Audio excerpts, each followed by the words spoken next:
మన మోకాళ్ళు అనేది ఎంత వెయిట్‌ని బేర్ చేయగలుగుతుంది? ఒబేసిటీ ఉన్న అందరిలో మోకాళ్ళు అరగవు. ఎందుకని?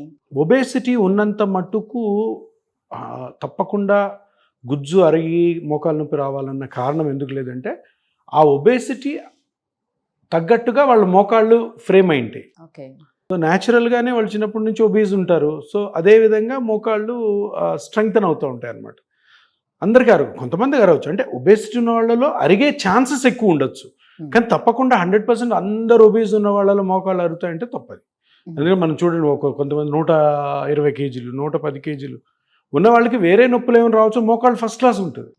సో దానికి కారణం చెప్పలేము అనమాట. అలాగే సన్నగున్న వాళ్ళందరిలో కూడా మోకాళ్ళు అరవని ఉండదు. సన్నగున్న వాళ్ళు చాలా మందికి 40-45 మోకాళ్ళు అరిగిపోయింటాయి. కానీ సడన్గా ఒబేజ్ అయ్యారనుకో, మీరు ఇప్పుడు మరి 20-25 ఇయర్స్ వరకు బాగానే ఉన్నారు, అక్కడి నుంచి టక పెరుగుతూ వచ్చారంటే అప్పుడు మీ మోకాలు అరిగే అవకాశం ఎక్కువ ఉంటుంది.